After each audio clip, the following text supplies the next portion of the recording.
फर्रुखाबाद के एक दिवसीय दौरे पर पहुंचे मंत्री ओपी राजभर। पंचायती राज मंत्री ओपी राजभर का बयान, मुस्लिम समाज सपा को देता वोट, लेकिन सपा मुसलमानों को नहीं।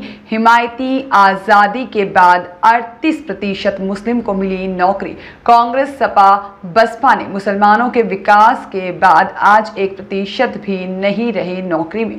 बीजेपी मुस्लिम के दुश्मन, फिर भी 51 मुस्लिम IAS में हुए पास। मोदी राज में प्रदेश में 513 मदरसों में नहीं थे बच्चे और मदरसा संचालकों ने दिया शपथ पत्र की गई मान्यता निरस्त। और 700 और मदरसों की वही हालत। उपचुनाव से किसी की सरकार न गिरेगी न बनेगी। टिकट वितरण से ओपी राजभर संतुष्ट हैं और कहा कि मेरी पार्टी नहीं लड़ रही है उपचुनाव। सपा सरकार में 815 दंगे विपक्ष का काम है और आरोप लगाना यह तो विपक्ष का कार्य है। प्रदेश में बीजेपी सरकार के दौरान एक घटना अवैध मदरसों में नकली नोट छापने की समेत नेपाल के पास के इलाकों में अवैध लोगों को पनाहगार बनाए गए थे। इधर यह बात भी सामने आई थी और क्या कुछ कहा मंत्री ओपी राजभर ने, आप स्वयं सुनिए। प्रदेश में राजनीतिक उठापटक बहुत तेज़ी से चल रही है। उपचुनाव सर पे हैं।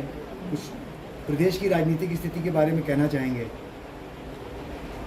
देखिए, उपचुनाव तो हमेशा हुए हैं, होते रहेंगे। इस उपचुनाव से न सरकार को गिरना है न किसी को सरकार बनाना है। उपचुनाव में जो टिकट वितरण हुआ उससे आप संतुष्ट हैं? 100% संतुष्ट है। हमको लड़ना नहीं, हमारी पार्टी को टिकट लेना ही नहीं है, तो हम कहीं को नाराज होंगे। वायनाड एक सीट बहुत प्रभावशाली मानी जा रही है। प्रियंका गांधी को लड़ाने की बात की जा रही है। क्या लग रहा है, क्या समीकरण बैठ रहा है? तो कांग्रेस का विषय है, कांग्रेस जिसको चाहे उसको लड़ावे। नहीं, आप समर्थन में भाजपा के हैं तो क्या वहाँ पे समीकरण बन रहा है? कांग्रेस जिस तरीके से राहुल के बाद अब प्रियंका को उतारने की कोशिश कर रही है। देखिए, हमेशा जनता सत्ता पक्ष को वोट देना चाहती है, क्योंकि विपक्ष जीतने के बाद यही रोना रोता है कि हमारी सरकार नहीं है, हम क्या विकास करें।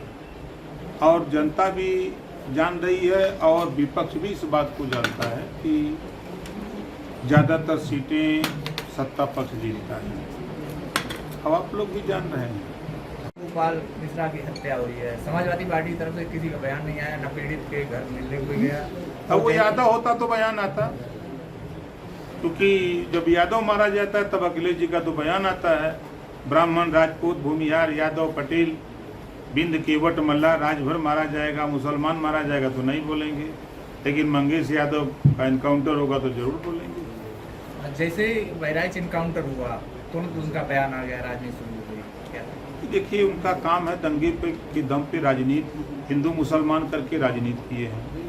मुसलमान उनको बोरा का बोरा वोट देता है और खाली झोरा थमा देते हैं कि ले जाओ, लेके घूमो, फिर बोरा में भरो, अब भर के फिर चुनाव आएगा तो हमको वोट दो। क्या मिला उनको? आज़ादी के बाद 38% नौकरियों में मुसलमान था।